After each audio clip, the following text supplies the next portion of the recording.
Alhamdulillah, alhamdulillahilladzi lahul hamdu kulluhu wa lahul mulku kulluhu wa biyadihil khairu kulluhu wa ilaihi yarji'ul amru kulluhu.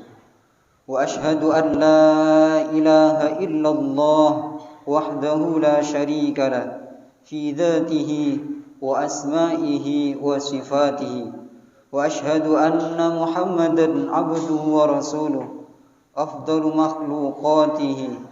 Allahumma salli wa sallim wa barik ala sayyidina Muhammadin wa ala alihi wa ashabil muqtadina bihi fi kulli halati.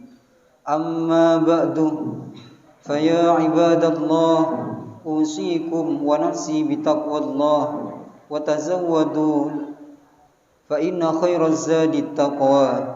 Faqala Allahu azza min qail, ya ayyuhalladzina amanu taqullaha wa qulu qawlan sadida yuslih lakum a'malakum wa yaghfir lakum dhunubakum wa man yuti'illaha wa rasulahu faqad faza fawzan 'azima. Hadirin jamaah Jumat yang dimuliakan Allah, dalam kesempatan yang baik ini, marilah kita tanamkan tekad yang kuat untuk mengisi hari-hari dan meningkatkan iman dan takwa kepada Allah Subhanahu wa taala sebagai wujud rasa syukur atas kehidupan yang telah dianugerahkan.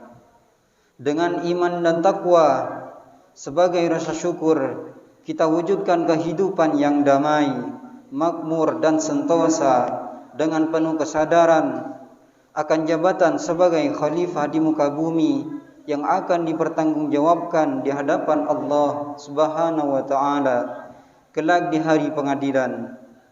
Dan percayalah bahwa takwa adalah bekal terbaik saat menghadap kepadanya. Hadirin jemaah Jumat rahimakumullah, syukur adalah hikmah atau sebagaimana diartikan para filosof dengan pengetahuan sejati. Pengetahuan sejati pertama yang terima oleh Luqman Al-Hakim. Allah Subhanahu wa taala menceritakan sebagai berikut. A'udzu billahi minasyaitonir rajim. Wa laqad atayna Luqmanal hikmata an yashkur lillah wa man yashkur fa innama yashkuru li nafsihi wa man kafara fa innallaha ghaniyyun hamid. Artinya, sungguh telah kami berikan hikmah kepada Luqman, yaitu bersyukurlah kepada Allah, dan barang siapa bersyukur maka sesungguhnya dia bersyukur untuk dirinya sendiri, dan barang siapa tidak bersyukur maka sesungguhnya Allah Maha Kaya, Maha Terpuji. Quran Surah Luqman ayat 12. Mengapa syukur menjadi tingkah laku utama? Karena nikmat Allah sudah begitu besar dan begitu banyak terlimpah kepada kita semua.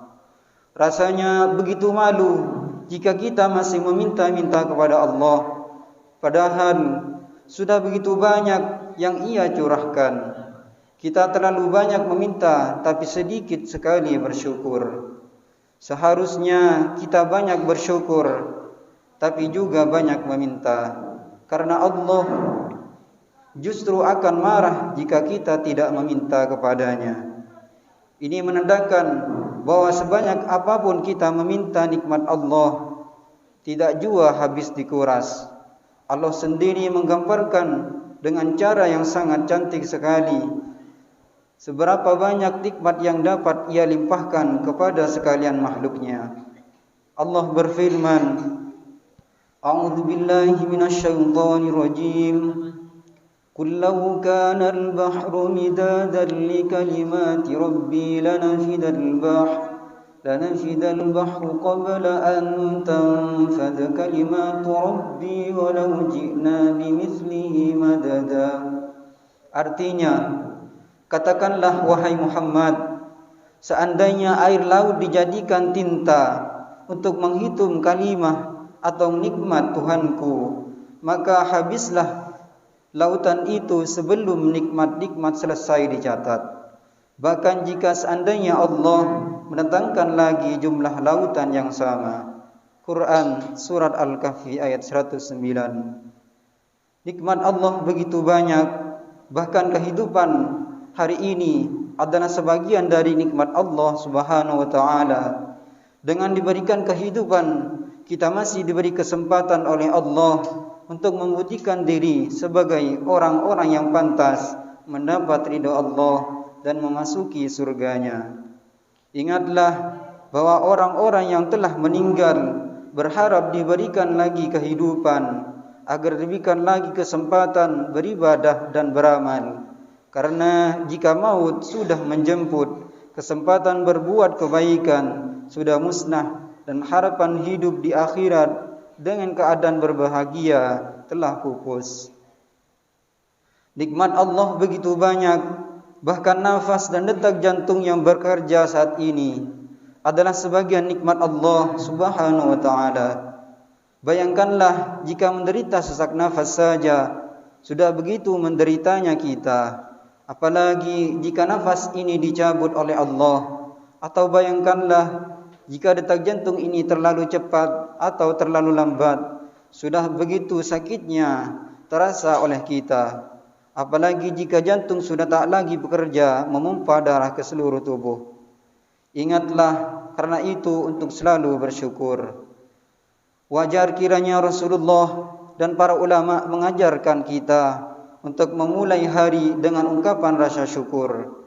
Hal itu melalui doa sederhana yang diajarkan guru-guru agama sejak masih kecil. Alhamdulillahilladzi ahyana ba'dama amatana wa ilaihin nusyur.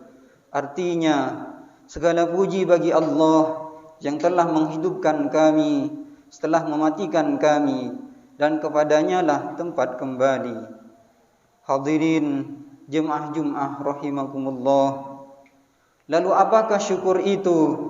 Syukur jelas bukanlah sekedar hamdalah yang diucapkan dengan sangat fasih, tetapi ia lebih berupa pengakuan sungguh-sungguh bahwa semua rezeki dan anugerah yang menghadirkan perasaan nikmat dalam jiwa kita tidak didapat dengan usaha sendiri, melainkan berasal hanya dari Allah Subhanahu wa taala.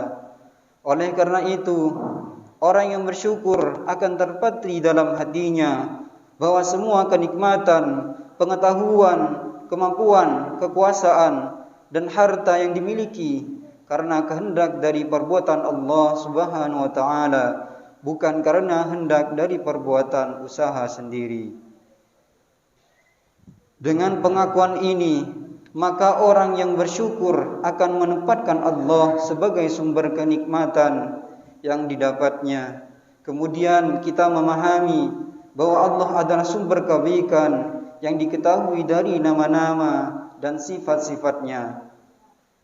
Maka dari itu, orang yang bersyukur akan memanfaatkan semua pengetahuan, kemampuan, kekuasaan, harta dan segala kenikmatan lainnya untuk kebaikan.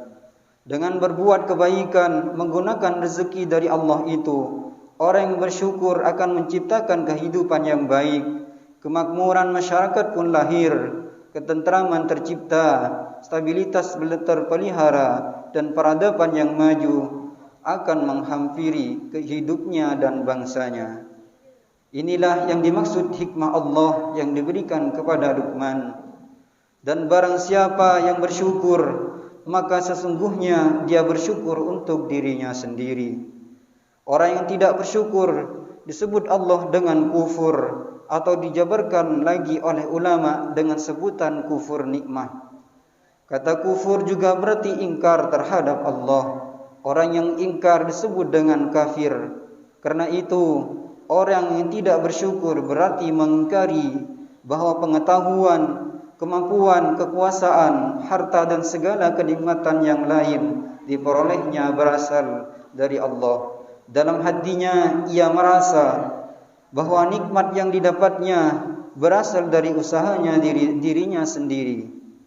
Dengan ini, maka orang yang tidak bersyukur disamakan Allah dengan orang yang ingkar terhadap Allah atau disebut dengan orang kafir. Mari kita budayakan kebiasaan untuk selalu bersyukur kepada Allah.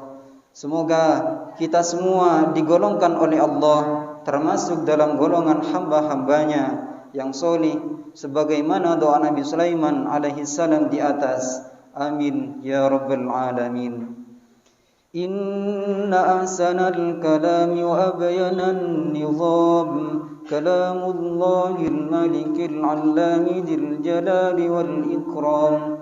Wallahu subhanahu wa ta'ala yaqul wa biqawlihi yahtadil muhtadun.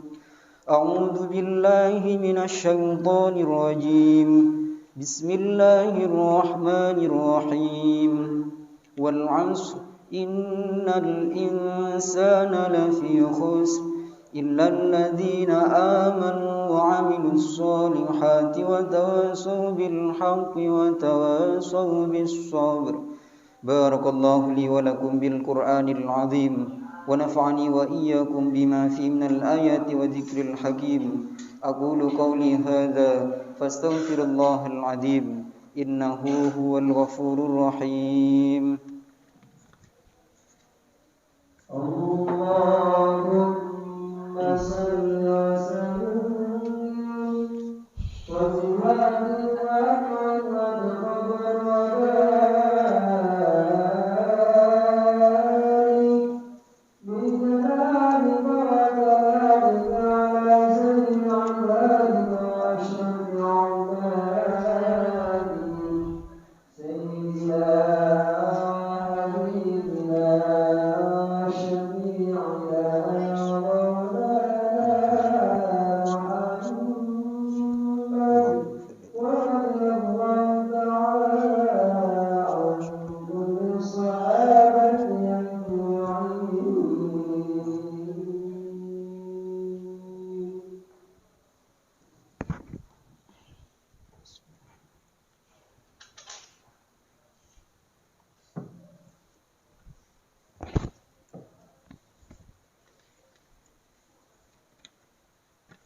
Alhamdulillahi hamdan kama amar.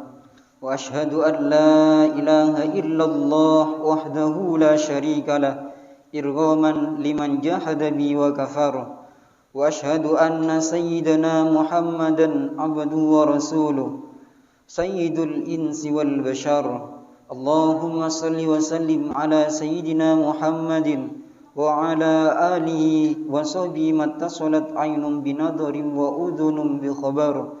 Amma ba'du, faya ayyuhan nas ittaqullaha ta'ala wa dharul fawahisha ma dhahara wa ma batan wa hafizu 'ala at-ta'ati wa huduril jum'ati wal jama'ah wa'lamu anna Allah marakum bi amrin bada'a fi bi nafsihi wa thanna bi malaikati qudsihi. فقال تعالى ولم يزل قائلا عليما إن الله وملائكته يصلون على النبي يا أيها الذين آمنوا صلوا عليه وسلموا تسليما. اللهم صل وسلم على سيدنا محمد وعلى آل سيدنا محمد كما صليت على سيدنا إبراهيم وعلى آل سيدنا إبراهيم في العالمين إنك حميد مجيد. اللهم وارض عن الخلفاء الراشدين الذين قضوا بالحق وكانوا به يعدلون أبي بكر وعمر وعثمان وعلي وعن الستة المتممين للعشرة الكرام وعن سائر أصحاب نبيك أجمعين وعن التابعين وتابع التابعين ومن تبعهم بإحسان إلى يوم الدين. اللهم لا تجعل لأحد منهم في عنقنا ظلاما ونجنا بحبهم من أحوال يوم القيامة. اللهم أعز الإسلام والمسلمين وأهلك الكفرة والمشركين وأعل كلمتك إلى يوم الدين. اللهم آمنا في دورنا وأصلح ولاة أمورنا واجعل اللهم ولايتنا في من خافك واتقاك. اللهم اغفر للمسلمين والمسلمات والمؤمنين والمؤمنات الأحياء منهم والأموات برحمتك يا واهب العطيات. اللهم ادفع عنا البلاء والوباء والربا والزنا والزلازل والمحن وسوء الفتن ما ظهر منها وما بطن عن بلدنا هذا خاصة وعن بلاد المسلمين عامة يا رب العالمين. ربنا آتنا في الدنيا حسنة وفي الآخرة حسنة وقنا عذاب النار. عباد الله، إن الله يأمر بالعدل والإحسان وإيتاء ذي القربى وينهى عن الفحشاء والمنكر والبغي يعظكم لعلكم تذكرون. فاذكروا الله العظيم يذكركم واشكروا على نعمه يزيدكم واسألوا من فضله يؤتكم ولذكر الله أعز وأجل وأكبر.